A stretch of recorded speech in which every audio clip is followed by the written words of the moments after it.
Tom, this one hits home for a lot of people, and this is a big one, and they're asking about it, and it's Cooper Cup, hamstring, and all the articles were talking about how he's going to see a specialist, which to me, of course, he's trying to help himself, but my worry meter is increasing on him. But why don't you give us the medical perspective on Cooper Cup here? And I think that's appropriate that it's your worry meter, as you call it, is high. It's high for me as well.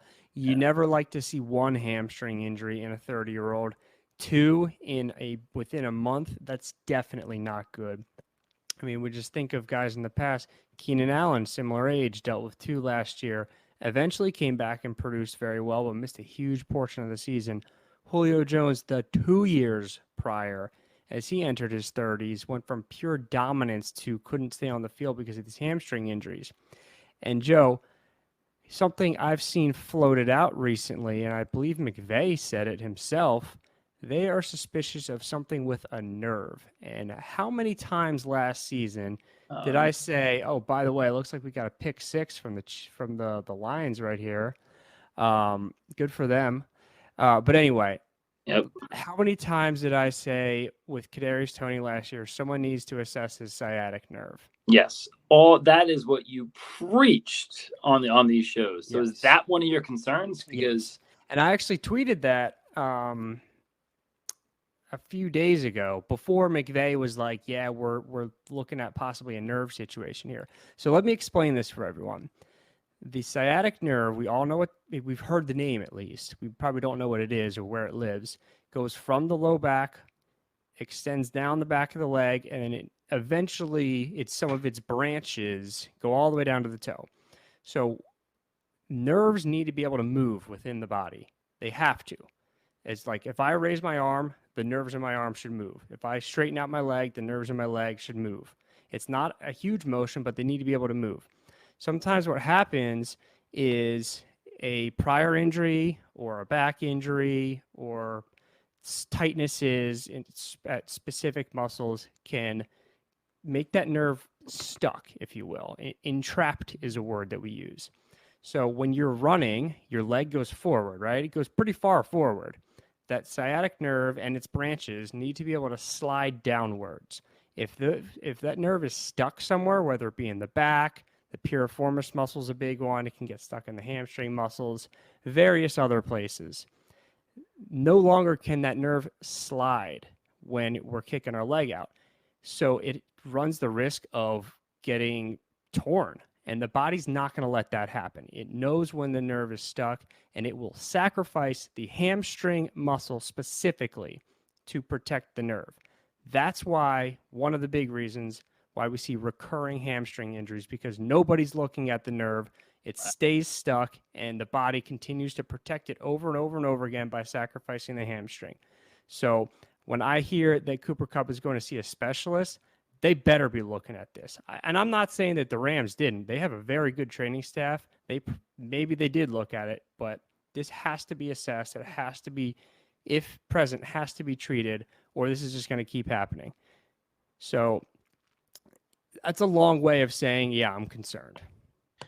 really concerned because when you're putting Cooper Cup in the same breath as Kadarius Toney, it's nerve wracking, and we're all kind of holding our breath here. I mean, this didn't really come out that he was seeing a specialist until a couple of days ago. The drafts are done. We all took him in the second round, and then or the first round, really.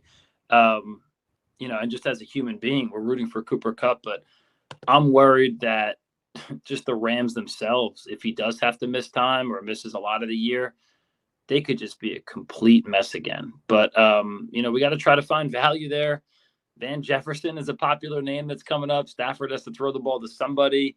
And if you're listening out there, I like the rookie, man. The 22-year-old guy from BYU, Puka Nakua. What a name. What Just an love the absolute name. name. I think he could be a solid pickup this year, but just be sure, guys, follow Tom. Check out his tweets at Fantasy Injury T.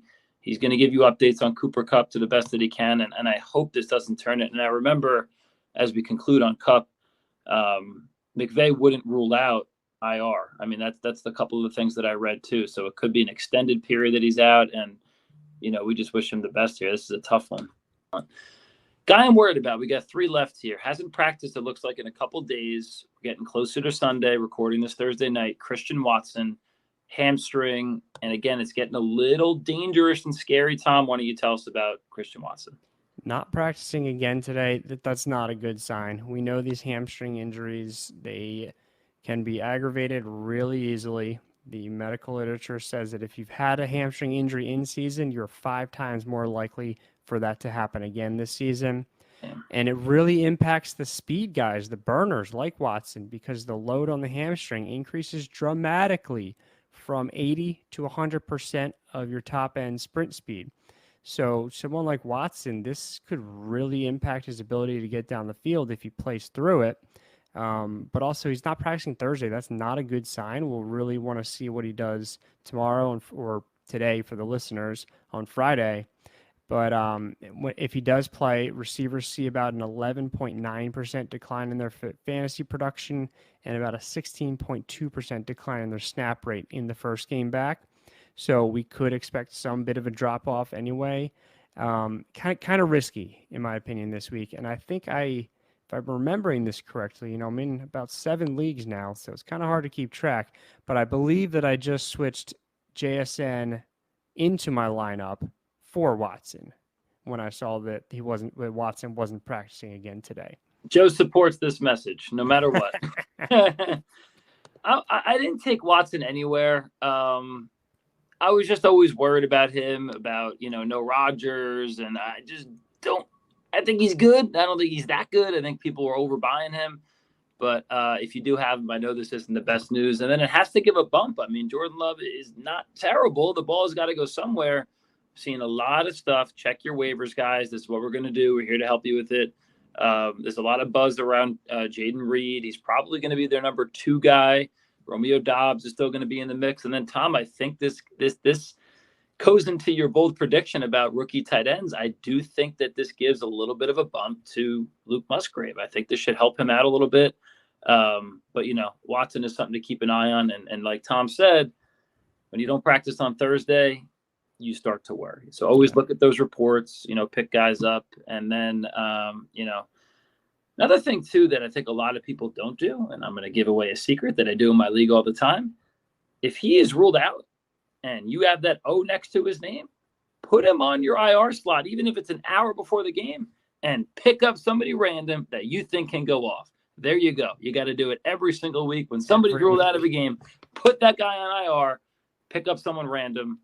Okay, I'll stop talking. I don't want to give too much advice to my league mates here. But. Just a little side note, Romeo Doubs is dealing with his own hamstring injury, so we'll have to monitor that one as well.